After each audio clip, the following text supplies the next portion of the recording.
Good morning, church. Our scripture passage this morning is found in 1 Samuel, verse 1 to 16. The Lord said to Samuel, "How long will you mourn for Saul, since I have rejected him as king over Israel? Fill your horn with oil and be on your way. I am sending you to Jesse of Bethlehem. I have chosen one of his sons to be king." Verse 2, but Samuel said, "How can I go? If Saul hears about it, he will kill me." Then the Lord said, "Take a heifer with you and say, 'I have come to sacrifice to the Lord.' Invite Jesse to the sacrifice, and I will show you what to do. You are to anoint for me the one I indicate." Verse 4, Samuel did what the Lord said. When he arrived at Bethlehem, the elders of the town trembled when they met him. They asked, "Do you come in peace?" Samuel replied, "Yes, in peace. I have come to sacrifice to the Lord. Consecrate yourselves and come to the sacrifice with me." Then he consecrated Jesse and his son and invite them to the sacrifice. Verse 6, when they arrived, Samuel saw Eliab and thought, "Surely the Lord's anointed stands here before the Lord." Verse 7, but the Lord said to Samuel, "Do not consider his appearance or his height, for I have rejected him. The Lord does not look at the things people look at. People look at the outward appearance, but the Lord looks at the heart." Verse 8, then Jesse called Abinadab and had him pass in front of Samuel.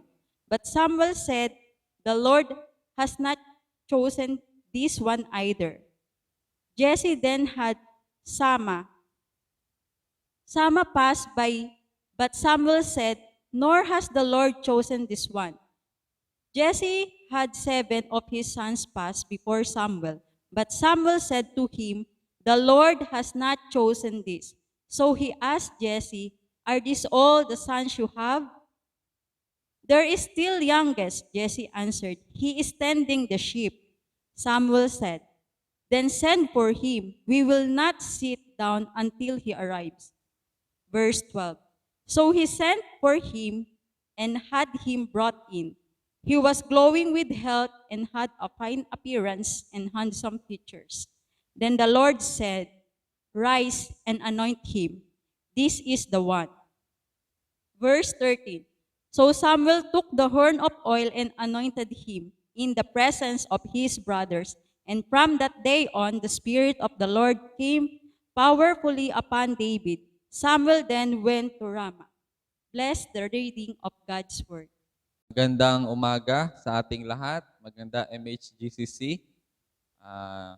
We thank God for this opportunity na we can again have our Sunday service inside your home. Yan. So, simbahay. Yan. Welcome. Thank you for welcoming me sa bahay nyo. Hindi man ako makabisita sa inyo ngayon dahil sa pandemic. But we praise the Lord na you are there. Asan ka man ngayon? Nasa sofa? Nasa bed ba? O nasa sala? O nakaharap sa cellphone? The Lord bless you. And may you stay safe, stay healthy, stay at home. Okay?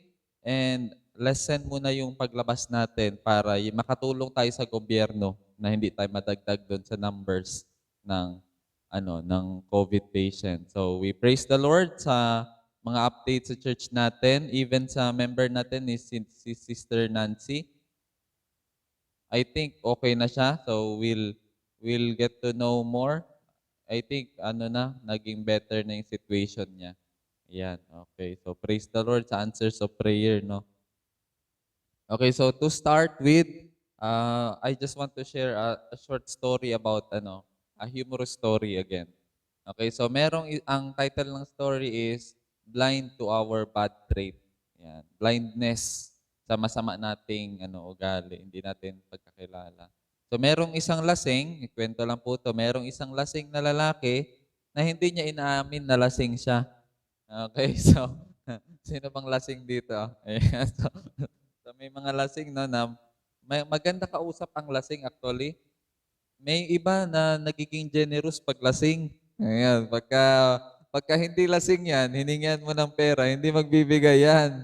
Pero pagka lasing yan, ay, magulat ka, hingi ka lang ng hingi, magbibigay yan. Okay, so, etong lasing na to, hindi naman siya ganun na mapagbigay, pero hindi niya inaamin na lasing siya. Pero yung lakad niya, pag ganun na, lasing na talaga yung lakad niya. So inalalayan siya ng mga kaibigan niya. Sabi niya, hindi nga ako lasing. Wag nga kayong ano. Pero hindi na talaga siya makalakad. So sabi niya, i-prove ko sa inyo na hindi ako lasing ha. Kita niyo yung building na yan? Bahay ko yan. So sabi ng mga kasama niya, oh, tama ka, bahay mo yan. Oh, sabi ko sa inyo hindi ako lasing eh. Sabi niya ganon. So lakad na sila. Nakita niyo yung nakapark dyan na sasakyan? Sasakyan ko yan. Sabi naman ng mga kaibigan, oo nga, hindi ka nga lasing. Sabi niya, oo nga, hindi nga ako lasing. Pasok sila dun sa sala. Oh, yung piano na yan. Akin yan. Sabi niya, hindi nga ako lasing. Huwag nga kayong magulo. Sabi niya, hindi, lasing ka na nga. Hanggang sa umakyat na siya sa master's bedroom niya, ay nakita siya nagyayakap. Sabi niya, nakita niyo yung babaeng yan? Asawa ko yan. Hindi nga ako lasing, yung lalaki yan. Alam niyo sino yan? Ako yan. Siya daw yung lalaki, no? Okay. So, ang lesson dun, no? Ang moral ng story, pagka hindi talaga natin i-admit yung ano natin, story lang siya, ha? So, kung hindi talaga natin i-admit ang isang bagay, hindi talaga natin maayos yun. Okay? So, the Lord bless us, the Lord bless you, and let us study God's Word today. So, our scripture passage is found in 1 Samuel 16. Okay? So, ang title ng topic natin ngayon is The Making of the Man After God's Own Heart. Wow! Siyempre, merong man after God's own heart, si David. Okay, kilala natin yan si David. Pero ang tanong natin, paano siya nahulma na naging man after God's own heart siya? Kasi siyempre, lahat tayo gusto maging close kay God, no? Kaya nga nandyan ka ngayon, nakikinig sa salita ni Lord. Kasi gusto mong makilala si Lord. Gusto mong maging close sa Kanya. Imagine mo, man after God's own heart. Wala pong title na may ibang hawak niyan. Angels, hindi hawak yun na title.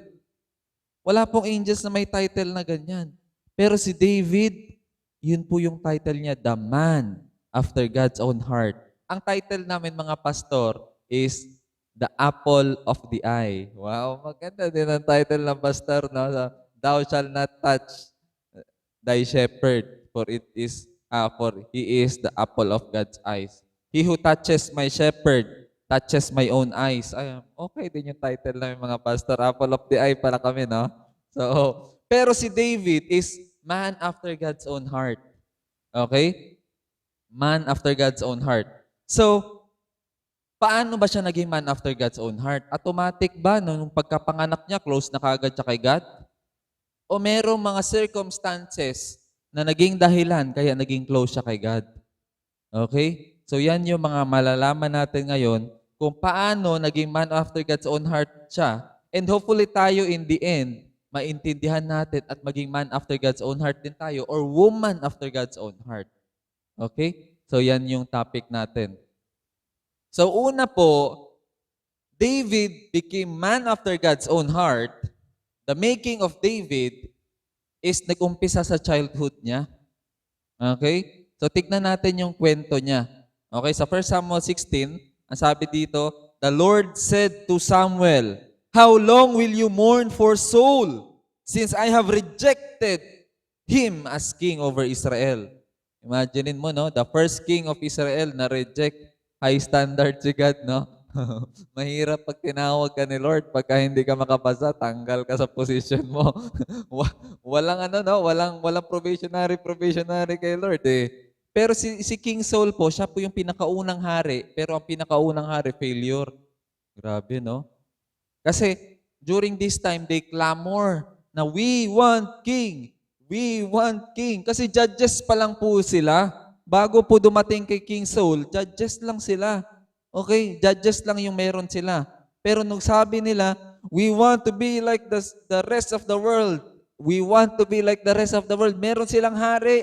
Dapat meron din kaming hari na maglilid sa amin sa gera. Okay, yun talaga yun. Mauna yung hari. Ganon. So, siya yung maglilid sa amin.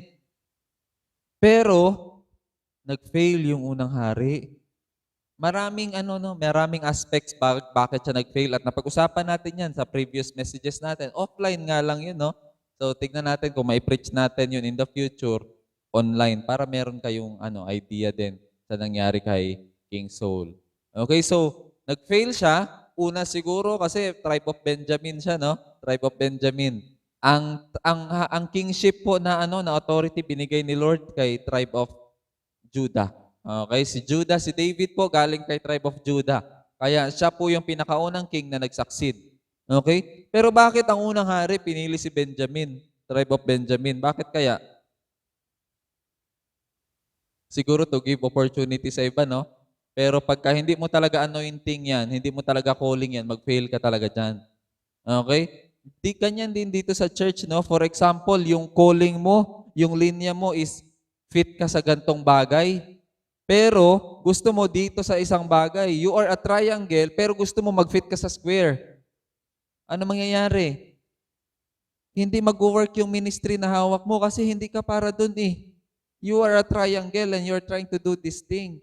Okay? A square ministry, kumbaga. So, anong nangyari? Hindi ka magiging effective. Kasi hindi yun yung linya mo. Okay? And eto, si David, yun talaga yung linya niya, pagiging king. Siguro na-delay ng isa pang nauna si Benjamin. Kasi if you read the lineage ni David, pang 16 generation siya. Okay, pang 16 generation siya, galing kay Judah. Okay, si Judah. Si Judah, yun yung pinakatatay ng tribe of Judah. Si Judah po nagkasala. Ayun yung punishment ni God sa kanya. Up to 15th generation, walang magiging hari sa linya mo. 16th generation, saka ka makakaroon ng hari na linya. Imagine mo, grabe yung punishment kay Judah, no? Blinis na siya ng tatay niya, pero yun yung punishment sa kanya. Kasi nga, nagkaroon ng incest. Hindi siya naging responsable sa daughter-in-law niya, na dapat ibigay niya yung anak niyang isa doon, hindi niya binigay. Okay, so yung babae na yun, kawawa. Kasi ang babae po walang inheritance, tama? Naalala na natin yung kwento sa last week na yung mga babae walang halaga, walang value. Hindi sila napapasahan ng mana. The inheritance always goes to the man. Okay, so kung ikaw babae, wala ka pang anak, mamamatay ka na. Widow, kaya the poorest of the poor in their time is the widow. Lalo pag walang son.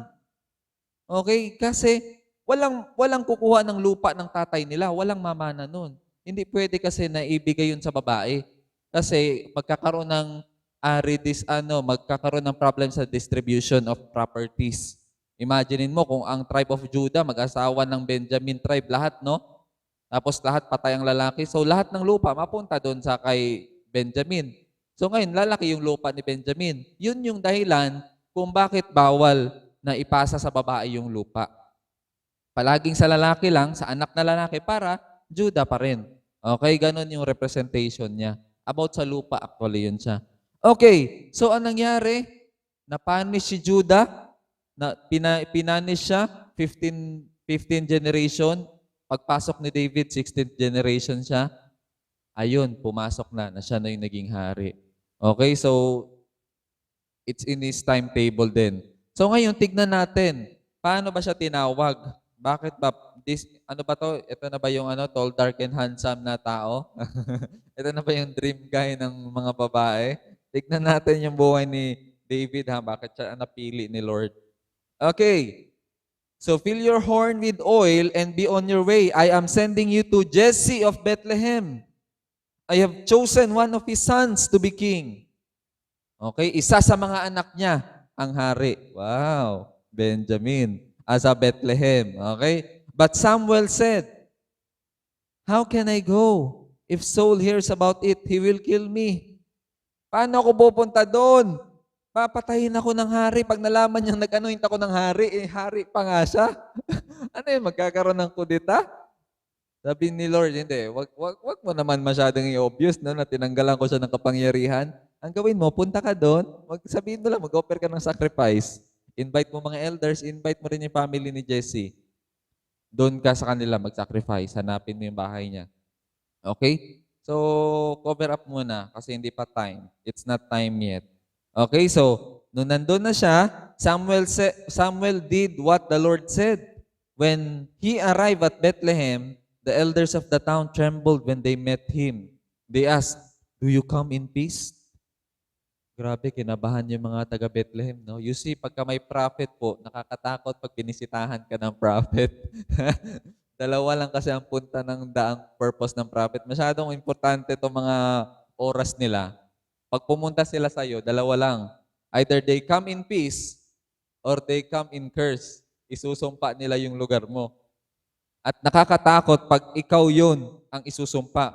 Kaya nung pumunta kinabahan silang lahat. Anong nangyayari sa atin dito? Meron ba tayong ginawang kasalanan? Okay? Ganon. Kaya ang church natin ngayon ngayon at present time, wala na, pinapatay na yung gift of prophecy. Pinapatayan na gift. Ang hindi na pinapansin yan, ay yung mga prophet na yun nakakakita, nalalaman yung buhay mo kahit hindi ka naman pinupuntahan sa bahay mo, nalalaman yung sinasabi mo kay Lord, nalalaman yung mga intimate conversation mo kay Lord, nalaman mo itong mga bagay na to, yung gift of prophecy na yan, kaya hindi welcome yan sa church. Han, alam mo bakit? Kasi parang pulis yan eh. Yan yung tagasita sa mga kasalanan. And pagka merong prophet, it will purify the church. Yun yung magpo-purify, magpo-purge sa kasalanan. Kasi siya yung magsasabi. Okay? Kaya ang sabi ni Paul, aspire gifts of the Spirit. Aspire the greatest gift of prophecy. Okay, hilingin mo yan. Kasi yan yung magandang gift yan. Okay, so yan yung encouragement ni Paul. Sabi niya, huwag masyado yung speaking of tongues na ishilingin mo. Ito na gift yung hilingin mo. Kasi pag meron ka nito, malaking tulong to sa ministry. Imaginein mo naman, si Peter, nalaman niya lumapit sa kanya yung si Ananias and Sapphira, hindi nagsabi ng katotohanan. Kinausap siya ni Holy Spirit. Nalaman niya. Sabi niya, why did you lie to the Holy Spirit and to God? Si Holy Spirit and God, nag-lie ka, bakit ka nagsinungaling? Patay siya kagad. Okay, and fear came upon the church. Kasi walang natatago. Basta may gift of prophecy, walang matatago talaga. Ang prophecy na tinutukoy dito, hindi yung foretelling, no? Yung masasabihin na, ito yung mangyayari, end of the world na, gantong petsa. Hindi yun. Dalawa trabaho ng prophet. Ang isa, foretelling, kung ano yung mangyayari in the future. Pangalawa, forthtelling. Ang una, foretelling, F-O-R-E, foretelling, ano yung future. Ang pangalawa, forthtelling. Telling the people na mag-ready sa pagbalik ni Jesus, na mag-ready to live a holy life, to live a pure life, to live an obedient life, to live according to the Bible. Yan yung job description ng mga prophet. Minsan lang yung mga prophecy na mangyayari in the future. Karamihan sa kanila, more on judgment, more on about mga ganyan. Okay, so nung dumating yung prophet, kinabahan silang lahat. Ipapunish na ba kami? Ito na ba yung namin?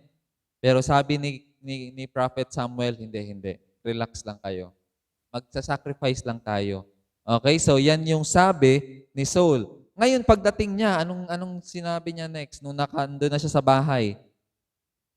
So, nung nakarating na siya, Samuel replied, "Yes, in peace, I have come to sacrifice to the Lord. Consecrate yourselves and come to the sacrifice with me." Then he consecrated Jesse and his sons and invited them to the sacrifice. When they arrived, Samuel saw Eliab, panganay. Nakita ni Samuel si Eliab, yung panganay. Sabi niya, and thought, surely the Lord's anointed stands here before the Lord. Siyempre, nakita niya matangkad, matipuno, kasama sa sundalo sa army ni Saul. Ito na yung tinawag ni Lord. Kasi si King Saul, ang definition sa kanya, ang description sa kanya, he is the tallest man in the Israel. Ito si Prophet Samuel, mahilig sa matangkad to eh. Pag nakita niya matangkad, ito yung next hari. Kasi sa time nila, kailangan matangkad, no? Ngayon na kaagad yung hari, no? Ang iniisip nila, pag matangkad ka, di ba ang ganda tignan pagka matangkad ka, merong leadership ka agad, no? May leadership position ka agad. Kasi sa tayo mo pa lang, sa tindig mo pa lang, no? You exude authority na kagad, meron na kagad authority. So si Samuel, yun yung tingin niya, ito na yung next king. Hindi man siya kasing tangkad ni King Saul, pero pwede na. Ganun na. So, tignan natin anong sabi ni Lord sa kanya. Kinausap siya ni Lord eh. Sabi sa verse 7, "But the Lord said to Samuel, do not consider his appearance or his height. Huwag mong tignan ang itsura niya, panglabas na anyo niya, or yung height niya. For I have rejected him. The Lord does not look at the things people look at. People look at the outward appearance, panglabas na anyo ang tinitignan ng mga tao. But the Lord looks at the heart." Wow. Such a comfort, no? Para sa atin na hindi masyado biniyayaan ng mga pang-outside appearance. Sabi ni Lord, I am not looking at the outside appearance. Okay? I am looking at the heart. Pag sinabi pong heart, it's the wholeness. Hindi yung loob lang. Yung kabuuhan ng pagkatao niya. Okay? Kasi ang mga Jew po, ang buong pagkatao ng isang Jew na summarize sa heart. Okay? Kaya ang sabi, heart is deceitful above all things, who can understand it? Okay? So, yung pinakaloob-loob, heart, yan yung pinakapuno talaga. Tapos sa babae, sa Greeks, sa kanila, ang center ng pagkatao is mind. Yan. Mind. Kaya meta. Yan. Metanoia, change of mind. Yan. Yung mind talaga yung focus ng mga Greeks. Ang Filipino, ano sa tingin nyo? Ano yung focus ng Filipino? Ano yung nagsasummarize sa buong pagkatao ng Filipino? Yun, stomach. Yan. Diyan, no? Kaya pagka nasugatan ka, malayo sa bituka yan.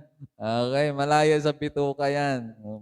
So, stomach yung natin, center of human person natin. Okay, pero dito, tignan natin. Ang tinitignan po ni Lord, yung kabuuhan, yung kalahatan. Okay? So ngayon, tignan natin ano nangyari. Okay, so verse 8, "Then Jesse called Abinadab and had him pass in front of Samuel. But Samuel said, the Lord has not chosen this one either." So Abinadab sumunod. Jesse then called Shammah, pass by. Hindi pa rin, nor has the Lord discharged. Jesse had 7 sons, pass before Samuel. But Samuel said, the Lord has not chosen this. Imagine mo, 7 na candidates, no? Pinaparade lahat ni Tatay Jesse, pangalan ng tatay niya si Jesse. Pinaparade yung 7 na anak. Wala doon yung napili.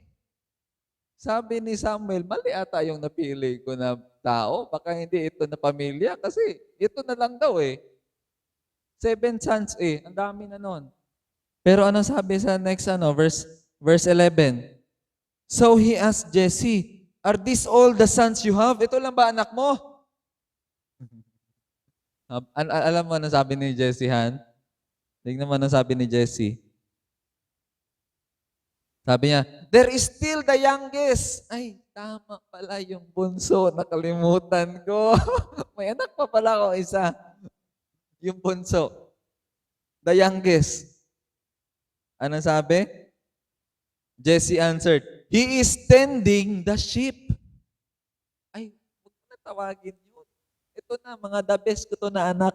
Yun, reject yun eh. Kaya shepherd yun eh.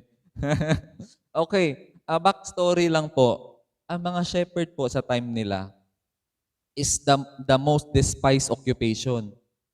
The lowest of the low na trabaho.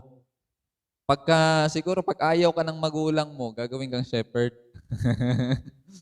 Kumbaga, the shepherds are the reject of the society. Ganun kababa ang mga shepherd sa panahon nila, ha? Sa kultura nila.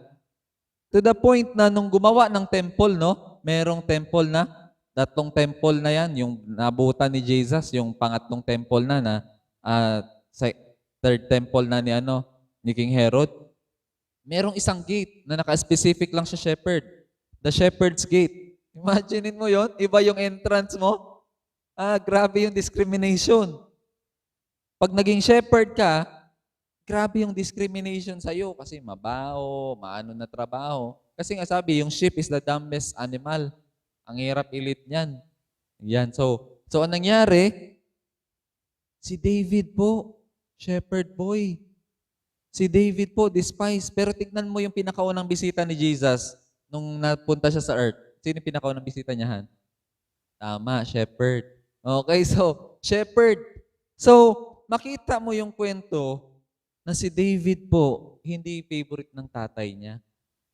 Hindi favorite ng kahit ng mga kapatid, hindi siya pinapansin. In fact, nung pumunta siya doon sa army para magdala ng baon, may baon na nun pagkain ng mga kuya niya. Ba't nandito ka? Sino nagbabantay doon sa mga natin, sa mga ship natin? Uwi doon. Nakikisyoso ka lang dito eh. Pinagalitan kagad ng kuya niya. Kawawa naman, nagatid lang ng baon kung ano-ano na pinagsasabi. Okay? Utusan lang po si David. Yun lang yung picture ni David sa role niya. Sa pamilyang yun. Kumbaga, hindi siya mahal. So si David, natanggap niya yon. Masyado masakit, no? So kung makita mo si David, uhaw siya sa pagmamahal. Kasi imaginein mo, important guest. Di ba pagka meron kang importanteng bisita, lahat ng anak mo dapat nandyan? Kasi gusto mo ipakilala lahat ng anak mo? Kasi gusto mo makaambon ng blessing. Kung kunyari, may darating na presidente, gusto mo, nandyan lahat ng anak mo. Para maalala yung mga mukha, makakahingi ng favor yun in the future, tama? Kung merong ang barangay captain lang nga pumunta sa bahay mo, papalabasin mo lahat na, bilis, labas kayo dito, andito si Cap, para di ba? May selfie ka agad, may group pic ka agad, picture ka agad, remembrance ka agad.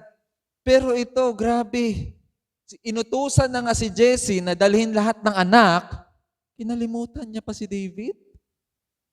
Sabi niya, may anak pa pala akong isa, pero shepherd naman yun. Maliit yun. Ruddy boy, maliit lang. Hindi yan kagaya sa mga kuya niya matatangkad. Grabe, no? And sometimes yung pagiging close natin kay Lord, nag-uumpisa yan sa brokenness. Pag ikaw sobrang nasaktan. Pag ikaw nadurog. Pag ikaw walan ng pagmamahal. Pag ikaw hindi masyado napansin sa pamilya. And sometimes, yung ganyan na experience, it's an open door para kay Lord na pumasok siya sa buhay mo. And He can introduce to you a different kind of love, a different kind of acceptance, a different kind na yung pagmamahal na hinahanap mo sa mga taong to, si Lord lang ang makakapuno. Kaya alam mo bakit itong Psalms, almost 50% po ng Psalms, almost 50% ng Psalms and more, si David may sulat. Imaginein mo yon? Kasi kakaalaga niya ng mga sheep niya, nakakagawa siya, nakakakompose siya kasi nag-harp siya eh. Tinutugtugan niya yung mga alaga niya para makatulog siguro, no? Or wala siya magawa, nagko-compose siya. So sabi niya, pinaka-famous niya, Psalm 23, "The Lord is my shepherd, I shall not want." Imagine mo, kasi siya isang shepherd, nakita niya yung role ng isang shepherd, na kailangan niya proteksyonan yung mga sheep niya sa atake ng wolf at saka ng bear. Tapos ginaguide pagka nasabit sa mga bush, no? Nasabit yung balahibo nila, napulupot sila doon. Kinukuha, pag nahulog sa bangin, yung staff, hahatakin. Di ba kaya nga, yun parang question mark yun, yung staff. Parang question mark, kasi panghatak sa leeg yun. Hatak sa katawan. Ihilahin pag nahulog sa bangin. Okay? So, ganun po yung picture niya. So, kaya na-describe niya si God na the Lord is my shepherd. I shall not want. Hindi niya ako papabayaan. He leads me in the green pastures. He leads me beside the still waters. Imagine mo, He guides me in the still waters. Merong running water na maguluhan. At ang mga sheep, sa sobrang nila, BO nila, takot sila sa gumagalaw na tubig. Kaya kailangan ng shepherd maghanap ng still water para makita nila, safe na to. Sige, inom na ako. Ganon po yung mga sheep. Kaya they need to be led in a still water. Kasi mabilis sila matakot. Okay, so makita natin yung picture ni David na he is rejected, he is neglected, kulang siya ng pagmamahal, but he find his purpose, he find his worth, hindi sa mga taong yun, hindi sa parents niya. Siguro hindi siya nagkaroon ng magandang role model din sa family. Kasi paglaki din ni David, nung siya na rin merong pamilya, nagka-problema din yung family niya. Okay? Siguro lumabas na rin yung mga insecurities niya. Lumabas na rin yung mga ang tinatawag natin dito, fatal flaws. Okay? Kasi yung upbringing niya, siguro kahit sobrang close siya kay Lord, hindi pa rin maiiwasan yung pagka-upbringing mo. Ayun yung malungkot dun, no? Na hinanting din siya. At saka yung lifestyle din ni David. Ano ba yung lifestyle ni David? Bakit siya bumagsak sa fatal flaw niya? Okay? So yun po yung background niya. Pero nagkasala si David. Okay, nagkasala po siya, nakasulat sa 2 Samuel, yung storya ng pagkasala niya.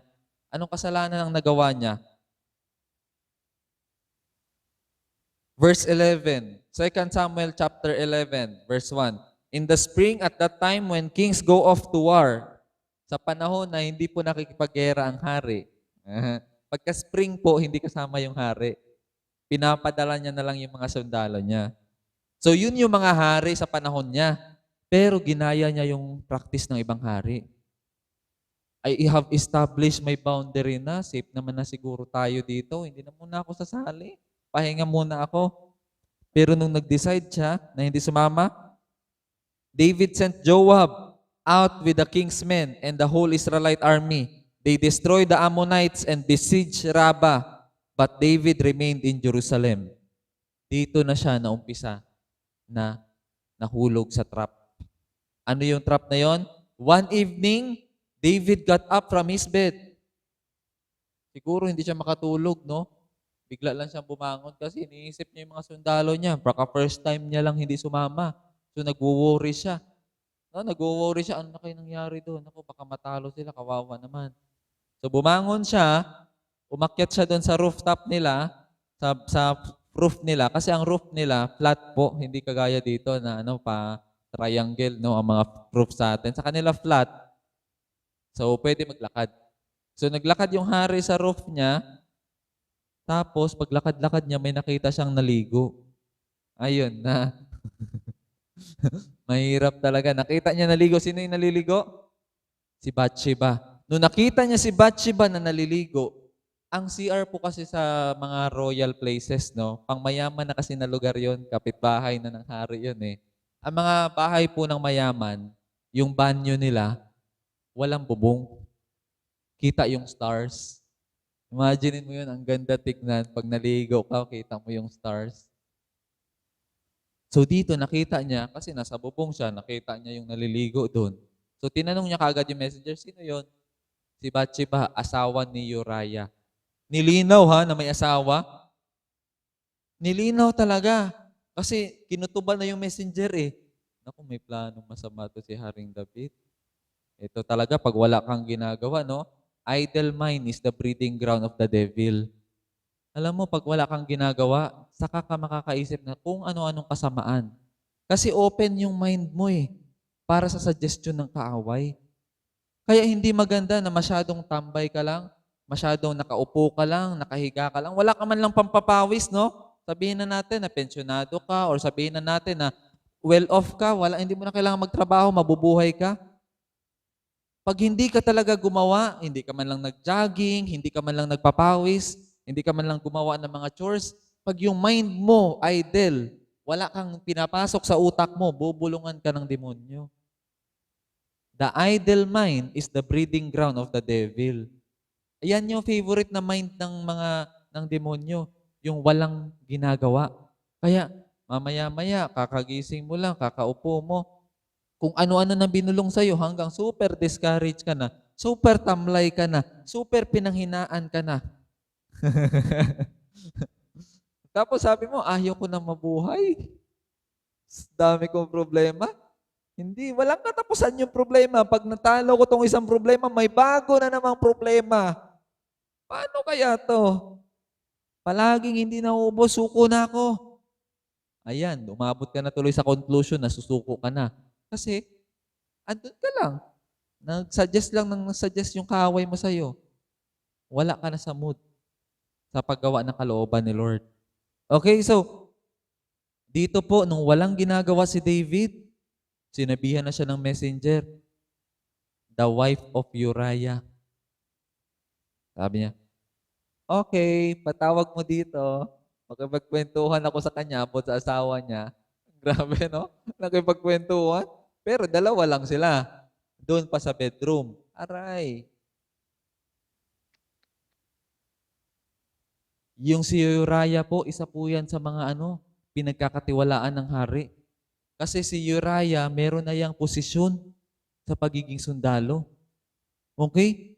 Hindi siya yung mga pipitsugin lang na sundalo ni Kumbaga, malapit na sa general. Ano bang bago ang general? Corporal ba?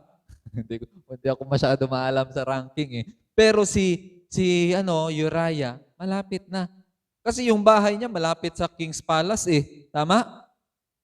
You see, kung King's Palace yan, kung White House yan, lahat na nakapaligid yan, mga royal guards yan, tama?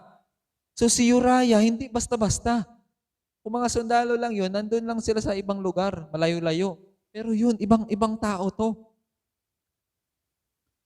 So nung ginawa na nila ang hindi dapat nilang ginawa, siyempre walang magawa si Bathsheba, no? Kasi babae lang naman siya. Parang property lang nga sila, hindi naman sila makasay no. Okay? Yung isang gabing kasalanan na yun, no? Alam mo anong pinag-umpisahan noon? Bakit bumagsak si David doon? Dahil sa mali niya na preparation. Okay? Lahat tayo bumabagsak sa pinakamalaking temptation natin.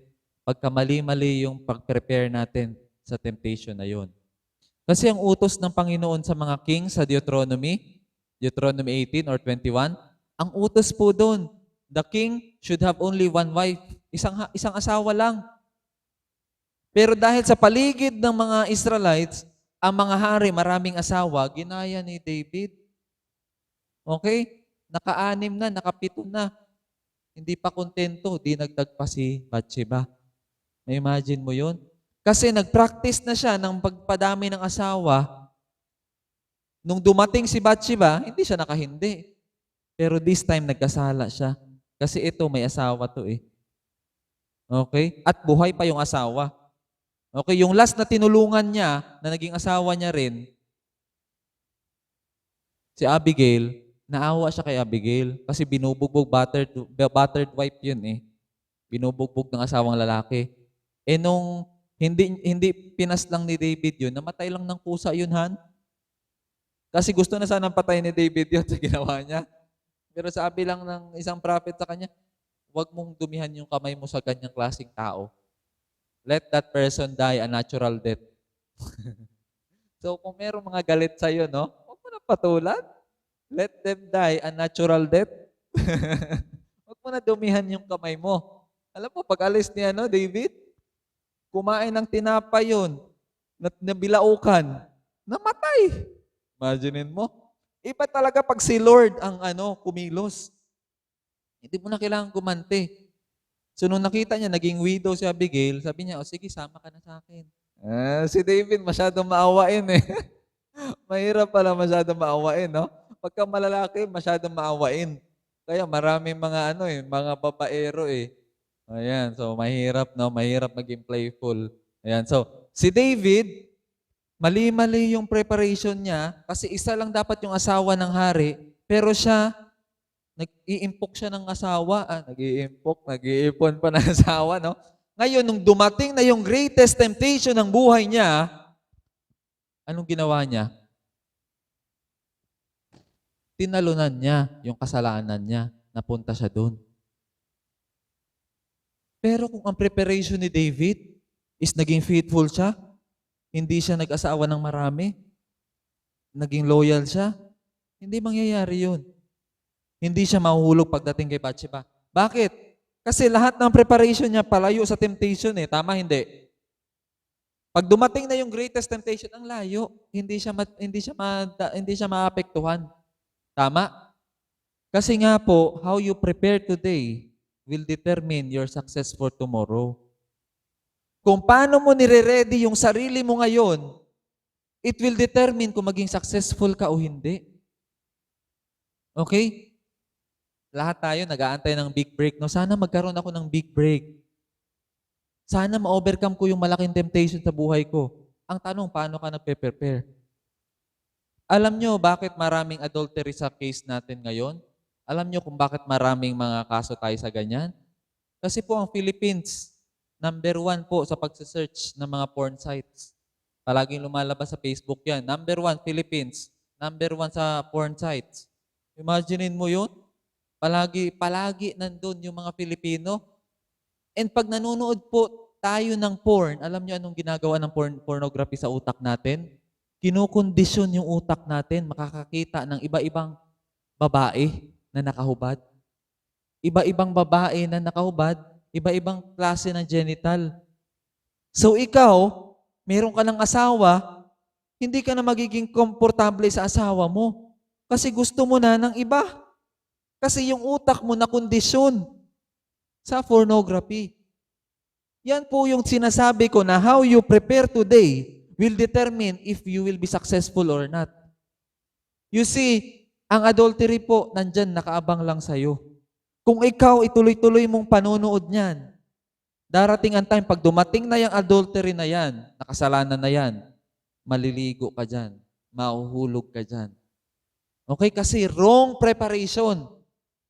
Tignan mo si tignan mo si Joseph, bakit siya nakatakbo? Tama? Nakita niyo si Joseph at si David?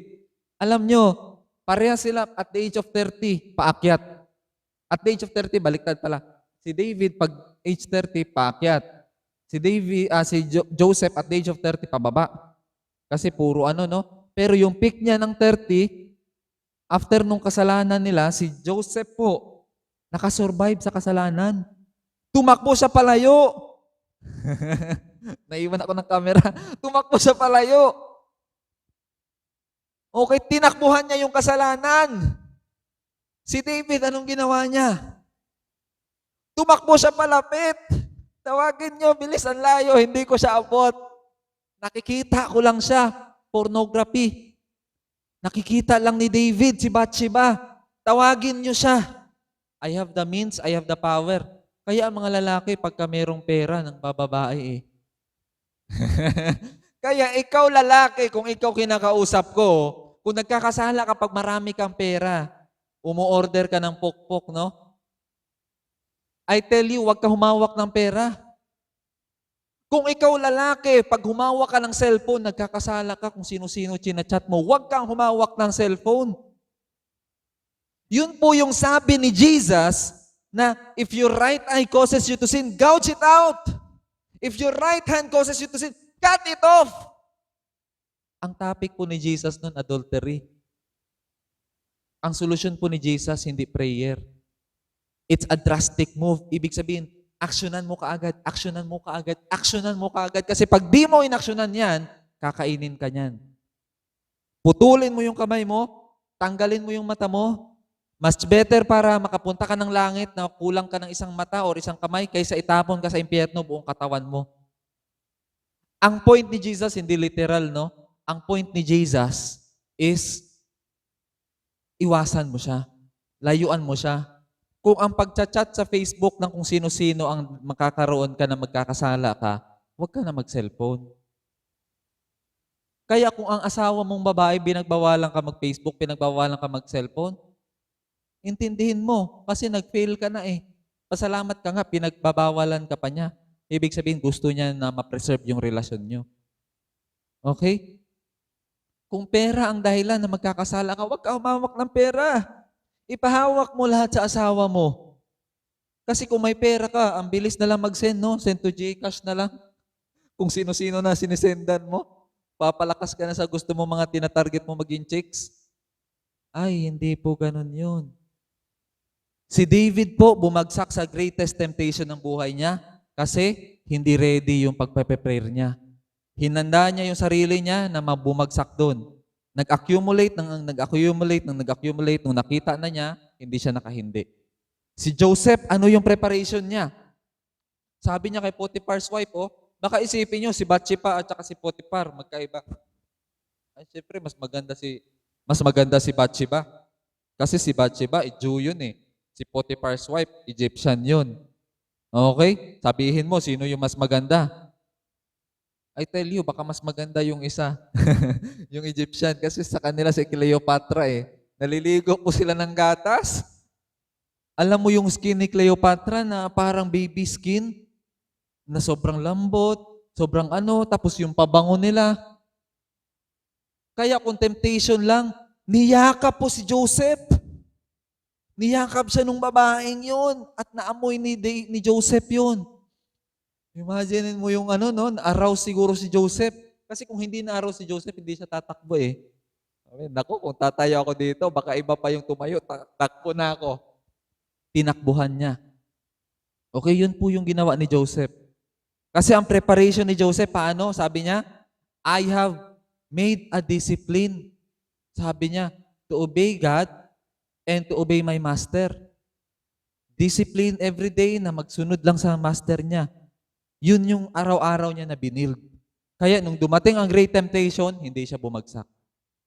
Si David, bago dumating ang great temptation, iba-iba, mali ang ginawa niya. Kaya bumagsak siya. Okay? And maraming panahon na nagiging Joseph tayo at nagiging David din tayo. Ang tanong is, after ng kasalanan natin, paano tayo bumangon? Kasi si Lord po, ang man after God's own heart, hindi po perfect yan. Si David po, maraming palyado din sa mga decision niya sa buhay. In fact, after ng kasalanan niya, doon na nag-umpisa yung miserable ng buhay niya. Pababa na po yung graph niya. Si Joseph, after niya naiwasan, paakyat na yung graph niya hanggang sa old age niya. Okay? Pero si David, pababa. Bakit? Ang sabi ni Prophet Nathan, pinuntahan na siya eh. Sobrang nakalimot na talaga si David. Hindi man lang siya nagtanong, no? Prophet Nathan, do you come in peace? Or you come in judgment? Hindi nagtanong si David. Masyadong mataas na yung tingin niya sa sarili niya noong mga panahon na yun. At nakalimutan niya na nakasala siya. Kasi alam mo anong ginawa niya next? Pinuntahan siya ng babae eh. Sabi niya, my king, buntis ako. Ay, nabaliw si David. Hindi niya na alam ang gagawin. Sabi niya, pauwiin mo si Uriah. Inutusan niya si Joab, pauwiin mo si Uriah dito. Gumawa kaagad siya ng ng option, ng solusyon. Kasi napraning siya eh. Siyempre, ilang months yun, no? Bago nalaman na buntis, no? Pero si David, hindi siya nagsik agad kay God. Nakalimot siya. Kasi ang sexual sin po, the fastest sin that can callous our heart. The fastest sin that can callous our heart, that can desensitize us. Mawala yung sensitivity natin sa kay Lord. Ang sexual sin po, number 1 yan. Okay? Na nakaka-desensitize. Nakakawala ng sensitivity kay Lord. So, nung nagkasala siya, nalaman na buntis, ilang weeks bahan bago malaman na buntis yung 2 weeks? 2 weeks? 2 months? 1 month? 2 weeks, malalaman mo na kagad? Okay. So, mga ganun, no? Nakalimot talaga kagad Nakalimot kagad si David. At saka ano na next plan niya? Ipatawag si Uriah para makipagsiping sa asawa niya. Hindi, hugas kamay na siya. Okay? Si David, gusto niya na makauwi si Uriah, matulog katabi yung asawa niya, para ang sisisihin na kung may anak, hindi na si David. Anak na ni Uriah yun. Tama, hindi? Grabe, no? Naging deceiver na si David. The man, the deceiver. who is a man after God's own heart, nakalimot na siya kay God. Ano nangyari next? Ay, nagulat siya sa ginawahan. Nagulat siya sa ginawa ng ni Uriah. Hindi natulog sa bahay. Natulog sa park. Imagine mo, church na, tapos park. Diyan siya sa park natulog. Doon siya sa sentro natulog, sa daan. Kasi sabi niya, pag uwi pa lang niya, tinitignan na siya ng mga asawa ng mga associate niya, yung mga under sa kanya. Bakit nandito to? Di ba dapat nandun to sa gera? Bakit iniwan niya yung mga tao niya? So siguro si Uriah din, nasa puso niya rin na ayaw niya makipagsiping sa asawa niya. Kasi sabi niya, bakit ako makikipagsiping sa asawa ko? Yung mga tao ko nandun nakikipagbakbakan, ako magpapasarap ng buhay. Sabi niya, sorry my king, pero hindi ako matutulog sa loob ng bahay. Dito ako matutulog sa labas. Sabi ni David, halika dito. Grabe, no? Ibang klase ka talaga. Grabe yung faithfulness mo sa mga tao mo. So, hindi nag-work yung plano ni David. Paano yan? Hindi natulog doon. Kaya usually ito, mga seaman or yung mga nag-a-abroad, kaya doon talaga na nagkakagulo yung pamilya, no? Kasi pagbalik, no? Gulat ka, buntis. Paano nangyari yun? Yung asawa mo nasa abroad. Di ba? Paano nangyari yun? Ba't ka nabuntis? Yung asawa mo nasa abroad. Hindi talaga makapagsinungaling. Kaya sabi talaga sa sa Genesis, what God has joined together, let no man separate them. He shall cleave. Imagine mo, pagka pinag-isa kayo ni God, wala dapat makapaghiwalay sa inyo. Kasi pagka magkalayo kayo, mapoprone kayo sa temptation. Although maraming successful story din, no? Na mga nag-abroad, buo pa rin yung pamilya nila. Siguro maganda yung background nila. Healthy yung family background nila, kaya nasanay na sila sa ganong setup. Pero maraming failure. At ang iba na ending sa tulpo. Palaging nasa kay tulpo talaga yan nag-ending. Karamihan, siguro 90% na napupunta sa issue kay tulpo, puro mga ganyan na story. Mga third party. Ganun, no? Minsan, naagrabyado babae, minsan naagrabyado lalaki, pero most of the time, marital issues ang inaayos ni Tulfo.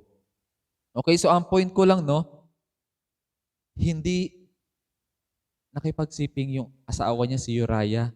So si David ngayon, nag-isip ng bagong paraan, paano ko ba masusolusyonan to? Alam mo anong ginawa ni David? Nagsulat siya ng letter with the signet ring of the king na merong selyo niya, na siya yung nagawa ng letter para bawal buksan. Sabi niya, okay, kinabukasan, bukas papauwiin na kita, papabalikin na kita doon sa gera. So binigay niya, sabi niya, yung letter na to bigay mo kay Joab. Siya lang pwede magbasa nito as general, commanding officer general. So nung hinawakan na ni Joab, binasa niya, nagulat siya sa nakasulat. Kasi ang nakasulat, ang sabi, dalhin niyo si Uriah sa pinakaharap ng gera. Tapos, iwanan niyo siya doon. Umatras kayo.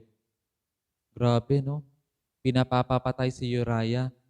Ang tao na walang kamalay-malay, wala man lang ginawang kasalanan, naglingkod sa hari niya, pinaglingkuran niya yung hari niya, pinaglingkuran niya ang Israel. Pero yung pinaglingkuran niya, trinaitor siya. Para matakpan lang yung kasalanan niya, gusto niya nang patayin si Uriah. Siguro si Uriah, hindi naman pinanganak kahapon yan. Nasabihin natin, hindi niya alam yung mga nangyayari. Okay? Si Uriah, baka naramdaman niya na, nakutuban na niya. Kasi nung nakita niya na umatake na sila, nagsisiege sila nasa wall Andun yung mga nagpapana ng araw.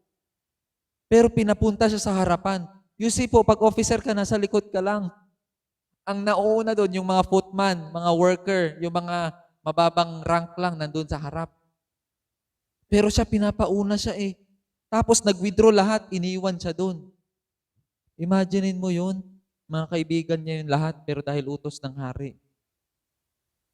Kahit si Uriah, alam niya na yung mangyayari sa kanya. Nakakaramdam na siya.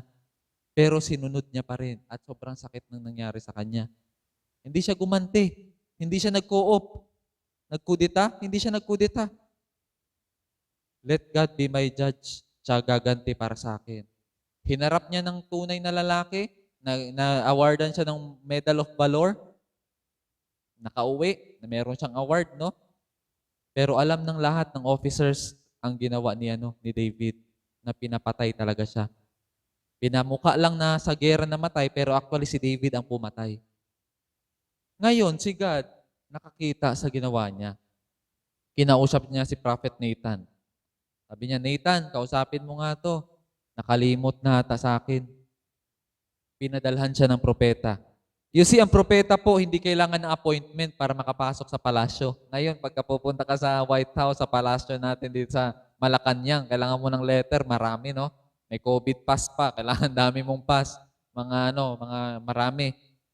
Pero pag prophet ka, dire-diretso ka lang pasok sa palasyo. So si Nathan, dire-diretso pasok, kinausap si David. Ang sabi niya kay David, David, may kwento ako sa'yo. Merong isang mayaman at saka isang mahirap dito sa nasasakupan mo. Yung mayaman, merong 100 sheep. Yung mahirap, meron siyang isang sheep. Lamb pa nga lang, maliit pa. At pet niya yon. Parang si Bogerhan, no? Yung pet natin. So, pet niya yon, favorite niya, kasama niya matulog, pinapaliguan niya araw-araw. Hindi niya tinitreat na na iba. Tinitreat niya na pet niya talaga. Same yung pagkain nila, ganun talaga. So, anong nangyari, isang araw, itong mayaman na to mayroong bisita at gusto niyang paghandaan. Alam mo anong pinaghandaan niya? Gusto niya ipaghanda ng sheep. Ngayon, hindi niya ginamit yung sheep niya na 100. Kinuha niya yung sheep ng mahirap. Kasi sabi niya, hindi ko babawasan to, kukunin ko yun. Alam mo si David, habang nakaupo sa trono niya, kasi hari siya tumayo siya. Who is that man? Tinanong niya, sino yung taong yan at paparusahan ko? Galit na galit siya, no? Alam mo anong sabi ni Prophet Nathan? It is you. Ay, para siyang binuhusan ng malamig na tubig. Ngayon lamig siya Na-realize niya. Walan siya ng lakas. I have sinned. Doon niya palang naamin na nagkasala siya. Imagine mo, ilang buwan na yun, nakalipas na yun, lahat ng pinagagawa niya. Para matakpan yung kasalanan. You see, mahirap talaga pagtakpan ng kasalanan. Okay? Mga lalaki, mahirap. Imposible po maglihim kung ikaw ay may sikreto. Imposible po ang maglihim kung ikaw ay may secret. Okay? At dito si David, nabulgar yung secret niya. Walang nakatago kay God. Alam na alam ni God lahat yan. So anong nangyari next? Bago pa siya nagrepent na si David, no, I have sinned and nanghingi siya ng tawad. Pero sabi ni Nathan sa kanya, don't worry, pinatawad ka na ni God. Pero, patay tayo dyan. Yung anak mo, kay Bathsheba, kukunin ni God yun. Mamamatay yun. Hindi mabubuhay yun. Bayad sa kasalanan. Pangalawa, yung espada na ginamit mo para patayin si Uriah, hindi aalis sa bahay mo. Magpapatayan ang mga anak mo. Truly nga, nagpatayan mga anak niya. Kasi maraming nanay, no? Dysfunctional yung family niya, no? Kasi marami siyang pamilya, marami siyang asawa. Itong asawa ng isang babae, asawa niya, yung anak niyang babae, dito sa anak dito na lalaki, nagustuhan. So itong lalaki na to, ni-rape yung kapatid niya na babae. Imaginein mo yun, magkakapatid, stepsister. Ni-rape niya. Ngayon, yung kuya na yun, kuya ng babae yun, galit na galit. Walang ginawa si David, tahimik lang siya. Mahirap talaga pag ang tatay tahimik lang sa lahat ng issue sa bahay. Pag wala kang say, hindi talaga, malaking problema lalala kasi hahayaan mo lang yung mga anak mo gagawa ng solusyon. Alam mo, yung lalaki, ang kapatid ng babaeng yon, pinatay yung lalaking yun na ng rape. Okay, anong next? So, nandun na yung espada, nandun na yung fornication, kasi lahat ng kasalanan ni David, inani ng mga anak niya. Tapos sabi pa ni Nathan, yung ginawa mo sa sikreto, sa lihim, na ginawa mo? Gagawin ng anak mo sa broad daylight. Ayun, ginawa ni Absalom. Lahat ng concubines ni David, lahat ng asawa niya, ayun, nakipag-sex doon yung eldest niya. Ginawa ng anak niya yung ginawa niya sa secret. Kaya sabi ng Galatians 6:7, God is not mocked. What you sow, you shall reap. Yes, papatawarin ka ni God pag humingi ka ng tawad. Pero, hindi mo mauuto si Lord na pag humingi ka ng tawad, wala nang consequence. Yung lupa na consequence, hindi mo matatakbuhan yan. Aanihin mo. Pero sa langit, sabihin na nating malangit ka talaga, no? Kasi tinanggap mo si Jesus. Pero yung buhay mo sa mundo, magiging miserable, kagaya kay David. Super miserable yung buhay ni David. Puno ng broken heart, paulit-ulit nasasaktan. Kaya nga ang sabi, pagka babaero ka raw sa kultura natin sa Pilipinas, no? Pag babaero ka raw, magkakaanak ka, sunod-sunod puro babae. Kasi bayad yan sa lahat ng mga inano mo. Bayad utang. Aray, ang sakit nun. May kultura tayong ganyan. At minsan hindi nagsisinungaling yan na kultura. Pero meron din naman na hindi, no? Huwag mo naman sabihin na, ala, babae ang anak ko. May ginawa ba akong ano? Wala namang ginawa. Hindi. Wala namang ganun. Ang tinutukoy ko lang is, alam mo yung sa sarili mo yan. Pag ikaw gumawa ka ng kalokohan, pagka ikaw nagkaanak ng babae, alam mo na, delikado na. Meron nang magbabayad sa lahat ng ginawa mo. Okay? So yun yung buhay ni David. Miserable siya, pero he still became man after God's own heart. Kasi humingi siya ng tawad, still close pa rin siya kay Lord, pero yung buhay niya, very dysfunctional. Okay? Kasi nga, nanggaling din siya sa dysfunctional eh. Yung tatay niya, dysfunctional din, hindi siya inaruga ng maigi. Siguro kakahanap niya ng pagmamahal, no? Kakahanap niya ng pagmamahal, napunta siya sa maraming babae. Napunta siya sa maling hahanapan ng pagmamahal. Okay, so, pero choice ni David yon, hindi niya pwede sisihin yung magulang niya kasi siya yung nagsasuffer eh. Okay, so hindi pwede na palaging sisihin natin yung ibang tao pag tayo naghihirap or anong nangyayari sa atin. We need to face our consequences head on. Be mature enough, be responsible enough na kung meron kang ginawang mali, harapin mo. Kasi hindi mo naman matatakasan yan at hindi mo naman matatakpan ng matatakpan yan. Kasi again, imposible ang maglihim kung ikaw ay mayroong secret. Okay? So, very impossible po yan. So, si David po, mas lalo siyang napalapit kay Lord nung nagkagulo na lahat. Okay? In fact, hinahunting pa siya ni Saul dati pa. So, si David po, ang nagpalapit sa kanya kay Lord, ang nagpa-close sa kanya kay Lord, yung experience niya, yung mga kamalian niya.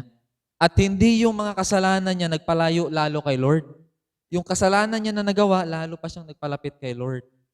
Okay? Kaya, even nung pagtanda niya, man after God's own heart talaga siya. Okay? Umabot siya, tinawag talaga siya na man after God's own heart. Kasi, he faces consequence head on. Hindi siya nang nisi, hindi siya nang sisi ng iba. He took responsibility. And kung ganun ang lahat ng tatay, no? Ganun ang lahat ng lalaki, pagka nagkakagulo na sa bahay, you take responsibility of your mistake. Hindi mo isisisi sa asawa mo. Hindi mo isisisi sa anak mo. Magiging better ang Philippines. If there are more real men out there than boys, mas gaganda ang Pilipinas. Okay? Very important yan. Real men. Hindi po boys. Kasi sabi nga ni Ed Cole, becoming a male is a matter of birth, but becoming a man is a matter of choice. It is your choice. It is your choice and you need to stand with it. Kailangan mong panindigan yan, kailangan mong harapin yan, at kailangan mong ayusin yan. Hindi mo dapat tatakbuhan yan. Okay? Na palagi na lang natin tatakbuhan yung mga problema natin. Hindi po nauubos yung problema. Pag itong problema na to, tinakbuhan mo, sabi mo, ayaw ko na dito, itong problema na to, ayaw ko to. Naghanap ka ng bago na naman, bagong relasyon na naman. Kung ano yung problema mo sa babaeng yon, sa asawa mong yon, mahahanap mo rin yun dito. Lalabas din yun na ugali na yun. Alam mo bakit? Kasi kahit saan ka pumunta, merong ganong klaseng ugali. At pagka hindi mo na naman hinarap yon, hanap ka na naman ng bago, meron na naman ganon pa rin. Ibig sabihin, hindi mo matatakbuhan. Ibig sabihin, hindi yun yung problema ang problema. Ang problema, ikaw. Paano mo ba hinaharap yung problema mo? Nagiging better ka ba sa problema mo? O palagi mo nalang tinatakbuhan yan? The more natakbuhan mo yung problemang yan, the more hindi ka magiging better.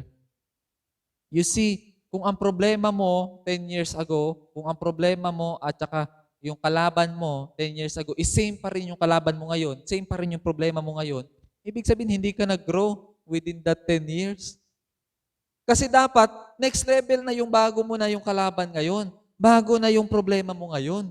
Tama, hindi? Kasi dapat nag-i-improve tayo. So kung same pa rin, ibig sabihin, hindi natin challenge yung character natin na mag-grow. Okay? Si David, he challenged himself. That's why sabi niya sa Psalms, "Search me, O God, and know my heart. Test me if there is wickedness in me." Oh, natuto na si David. Lord, hindi, nabablind ako sa kasalanan ko. Hindi ko nalalaman na nagkakasala na ako. I-search mo ako, Lord. Kapkapan mo ako, di ba? Pagka may security, no? I-search ka. Lahat, titignan. Ganon. Lord, search me, Lord, if there is wickedness in me. Ang sabi ni Socrates, an unexamined life is not worth living. Ang buhay na hindi mo ini-evaluate, hindi mo ini-examine, not worth living yan. Okay? So yun po yung challenge sa atin. Si David po, kaya siya naging man after God's own heart. Una, kasi nabigo siya, kulang siya sa pagmamahal, hinanap niya kay Lord, sinik niya si Lord.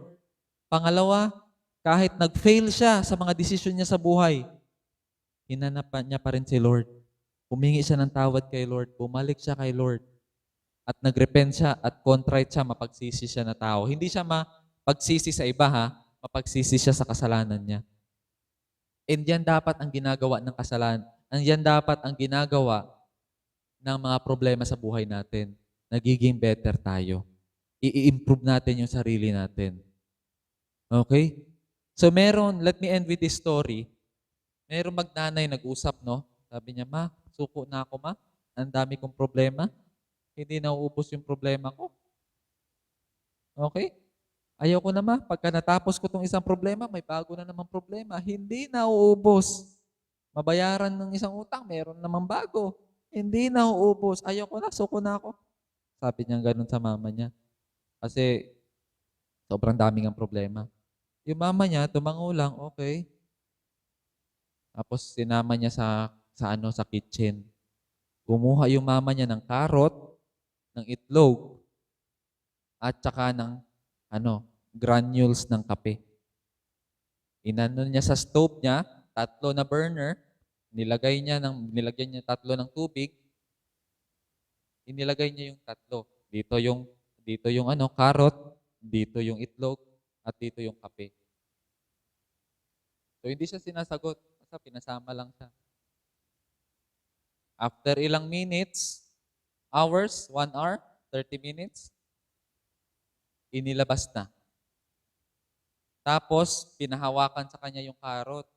Inano niya, no? So, ano nangyari sa carrot? Malambot na. Kung dati matigas, yung carrot malambot na. So, sabi niya, sige, i-check mo tong itlog.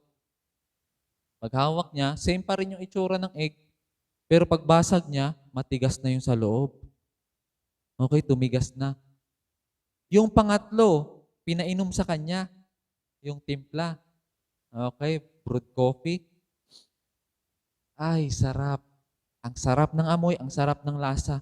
Masarap siya. So sabi ng anak niya, ano ibig sabihin, ma? Hindi ko maintindihan.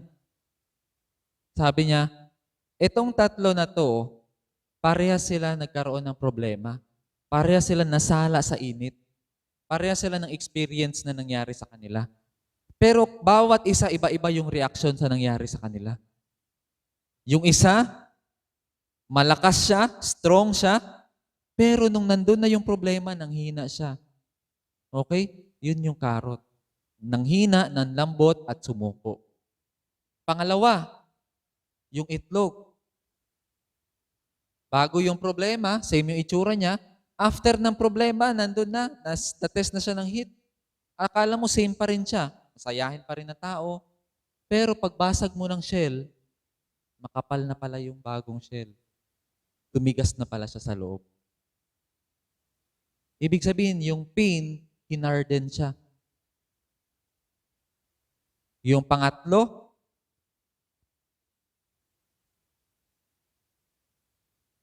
yung experience yung nagbago. Yung tubig yung nabago. Dahil sa granules ng kape. Nadurog yung kape at naluto at naging masarap. Ngayon, asan ka sa tatlo ngayon? Ikaw ba ay karot na matigas ka, mataas ang tingin mo sa sarili mo? Tapos nung inano ka na, nasala ka na sa problema, biglang lumambot ka na at nanghina. O ikaw ba ay yung itlog? Na same pa rin ang tingin sa'yo after ng lahat ng problema. Pero sa loob mo, tumigas ka na. The pain that you experienced has hardened you. Okay? Pain can either humble you or harden you. Dalawa lang ang pwedeng gawin ng pain. At pag pinili mo maging harden, you will build more walls sa buhay mo. And that will affect how you deal with people around you. Yung pangatlo, you have adapted sa init. And you have changed your circumstances. Marunong ka mag-deal sa circumstances mo. Coffee beans. Okay? Kaya mas sumarap yung buhay. So you can choose either of the three how you respond in life. And it is my prayer and benediction sa ating lahat, no? Na we will choose to be a coffee bean. Na pag dumating yung mga problema sa atin, we will learn and grow sa area na yon. At mas lumabas pa yung kabaitan natin.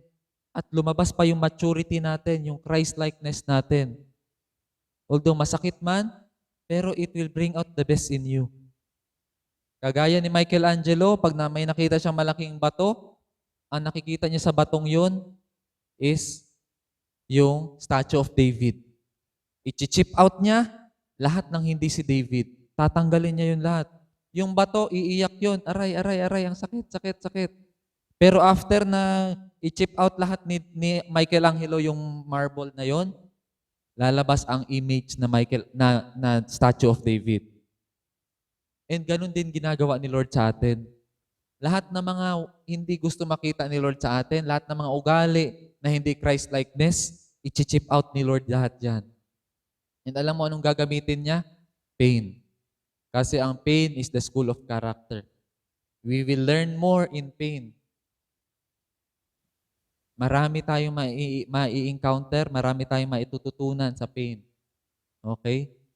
And pain brings forth wisdom. Kaya mas may wisdom habang tumatanda ka, magkakaroon ka ng wisdom dahil na-experience mo yon. And you advise the younger generation na ito yung gagawin natin. Ganon. Okay? That because of pain.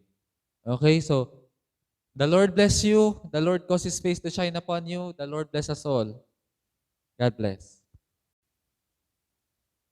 Now for our prayer time. Kung sino mayroong mga personal concern, you can raise your right hand. Yan. So the Lord sees you. And kung saan man yung mayroong kang body pains, you can put it there. And we will pray for healing. Let us pray. Thank you, Jesus. Father God, we just want to thank you for this day. We thank you for speaking to us. We thank you for ministering to us. We thank you for revealing your heart to us, Lord, that you are not looking for perfect people. You are not looking for sinless people, Lord. But you are looking for sinners, Lord, who are willing to acknowledge that they are sinner. You are looking for sinners, Lord, who are contrite, mapagsisi, at hindi nang sisisi ng ibang tao. And humble, Lord God, who trembles at your word, Lord. So I pray, Lord, that you will make us that kind of people, Lord. Now we know, Lord, marami pang mga kasalanan na madadaanan namin sa buong buhay namin habang nandito kami sa lupa, Lord. But make us humble, Lord. Make us contrite Na every time you tell us na it is a sin, we will not justify, Lord. We will not protect that sin, Lord, at we will Lord God, aaminin namin na mali yun, Lord, at tatalikuran na kaagad, Lord God. Because the more we justify sin, Lord, the more it thickens the chains that binds us. Mas lalo siyang kakapal, Lord, at mas lalo kaming hindi makakaalis sa problemang yan, Lord. So I pray, Lord, that you will help us, Lord. Hindi ko alam yung mga tao mo, Lord, mga anak mo na nakikinig sa salita mo ngayon, ano pinagdadaanan nila. Either nag-struggle ba sila sa adultery, Lord, or nag-struggle ba sila sa mga personal problems nila. I pray, Lord, na yung message gamitin mo na mag-minister sa kanila and maging light and lamp to their path, Lord God. I pray, Lord, na i-bless mo sila, Lord. Hindi aksidente na nakikinig sila ngayon. Pinili mo sila na makapakinig ng mensahe na to, Lord. I pray that you will bless them and you will take care of them. Thank you, Jesus. Bless mo sila, Lord God. And even, Lord, sa mga members ng Mutual Homes Gospel Christian Church, I pray that you will bless them and you will prosper them, Lord. Bless the works of their hand, Lord God. Bless their going out and their coming in. Bless those who are working, Lord, with supernatural strength. Bless those who are in the offices, Lord God, that you will protect them from COVID, Lord. And bless mo yung mga nagnenegosyo, Lord, na palaguin mo pa yung negosyo nila, Lord God. Ang mga entrepreneurs, Lord, padalhan mo sila ng maraming clients, Lord God. Sa mga naghahanap ng trabaho, Lord, padalhan mo sila ng trabaho, Lord. Makahanap sila ng trabaho, Lord. Bigyan mo sila ng trabaho, Lord. Salamat, Lord God. And this church, Lord, may you bless this church as a whole, Lord. Sa lahat ng members dito at sa lahat ng mga nakikinig, Lord, even sa non-members na nakikinig sa message na to, I pray that you will speak to them, you will bless them as well. Lord, ng mga body pains, kung saan nakalagay yung kamay nila, in the name of Jesus and by the power of the Holy Spirit, I take authority towards that body right now. I command you to leave that body right now in Jesus' name. Thank you, Jesus. In the name of Jesus and by the power of the Holy Spirit, we take authority towards that pain, that back pain right now, in the name of Jesus, to go to the feet of Jesus right now. Thank you, Jesus. Thank you, Jesus. Thank you for healing, Lord. We pray for Sister Joy, Lord, for fast recovery, Lord God, sa operation niya. We pray for Pastor Johnny, Pastor Mel, Lord. Continue to strengthen them, Lord God. Continue to take care of them, Lord. Continue to heal Sister Nancy, Lord God, sa pag-positive niya sa COVID, Lord. I pray for your complete healing sa buhay niya, Lord, at sa lahat ng kasama niya sa bahay. Thank you, Lord Jesus. At sa lahat na nakikinig sa salita mo, Lord, I pray na i-bless mo sila, Lord God. I pray, Lord, sa mga seniors namin na naapektuhan yung hanap buhay o anuman, Lord, I pray that you will provide for their needs, Lord. Si Ma'am Fem, Lord God, take care of her, Lord God. Alam mo, mag-isa lang siya, Lord. I pray na you will sustain her, na ilayo mo siya sa mga sakit, Lord God. Kay Elder Ed, Lord, take care of him, Lord God. Kung sino man kasama niya, Lord, I pray na you will bless him. And yung wife niya, Lord, na nasa Amerika, you will protect her as well, Lord God. Nasa abroad, Lord God. Take care of her, Lord God. Kay Sister Eloy, Lord God, continue to create that hunger in her heart, Lord, na mag-grow pa siya sa iyo, Lord God. I-bless mo bawat member namin, Lord God. You will take care of them, Lord God. I-bless mo ang bawat isa, Lord God. Kina Sister Irene, Lord, sa real estate nila na business, I pray na i-bless mo sila, Lord God. Take care of them. Send clients sa kanila, Lord. Bless them, Lord God. Kay Sister Bianca, Lord, take care of her, Lord God, and sa family niya, sa mga anak niya, Lord. Sustain them, Lord God. I pray for supernatural strength sa work niya, Lord God. Bless them as well, Lord God. Thank you, Lord, at sa buong pamilya niya, sa mama niya, and sa mga kapatid niya, Lord. Continue to bless them.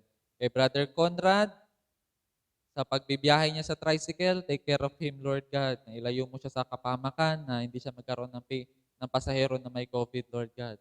I-protect mo siya, Lord God, day in, day out, Lord God. Thank you, Lord. At sa lahat ng mga church members, Lord, na hindi ko nabanggit, continue to bless, continue to prosper. Bless mo si Sister Colleen, Lord, sa work niya, and si Sister Joanne, at with her son, Lord. Ikaw mag-take care sa kanila, Lord God. I-bless mo sila, Lord God. Take care of them, bless them, and prosper the works of their hand, Lord, as they manage the call centers, Lord, under them, Lord God. Bless them, Lord, and prosper them as well. Thank you, Lord Jesus. We bless you, Lord, and even the Austria family, Lord, take care of them as well. Bless them, Lord, and even for our other members, Lord, in Attorney Gale, Lord, with his wife, Lord God, Sister Esterlina, bless them as well, Lord. Take care of them. Provide for their needs, Lord. Sustain them, protect them, Lord. For Mayor Pagdilaw, Lord, bless them as well. Protect them, cover them with your most precious blood, Lord. And the rest of the board members and the CMT and the members, Lord. May you bless the church, Lord. And may you allow us, Lord, to experience you more in this time of pandemic, Lord, that we will be more united, Lord God, in serving you. We bless you, Lord. We worship you. Thank you for hearing us. Thank you for blessing us. Bless the churches today that is worshiping you this Sunday, Lord. We bless you, Lord. We worship you. Bless the body of Christ, Lord. And may we be faithful, Lord God. And may you find us faithful when you return. Now, may the love of the Father, the grace of His Son, Lord Jesus Christ, and the fellowship of the Holy Spirit be with us all as we hear and obey Jesus, now and forevermore. Amen, amen, amen.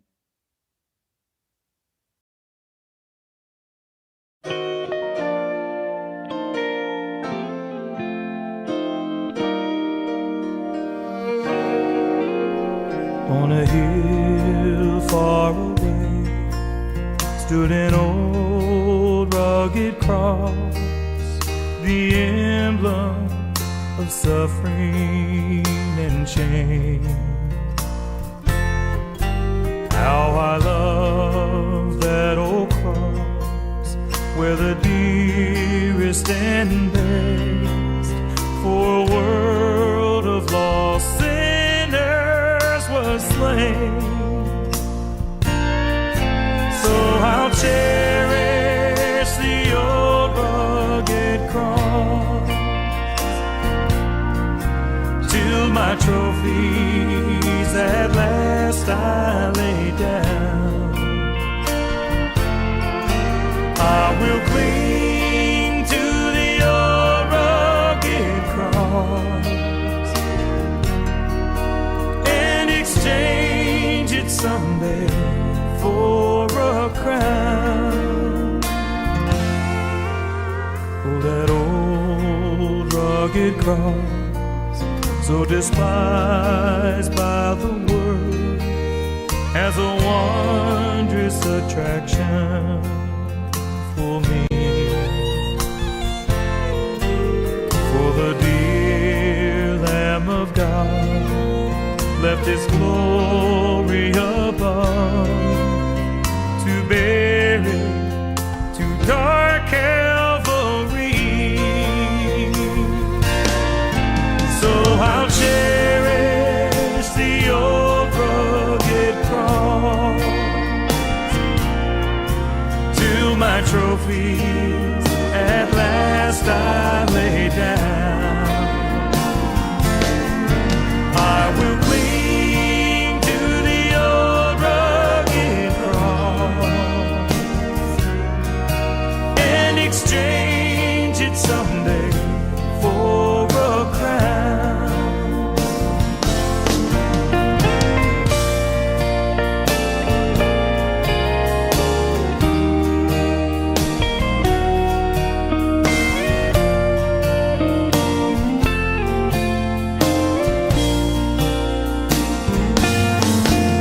Then He'll call me someday to my home far away, where His glory forever I'll share. So I'll cherish the old rugged cross till my trophies at last I lay down. I will cling to the old rugged cross and exchange it someday for a crown. I will cling to the old rugged cross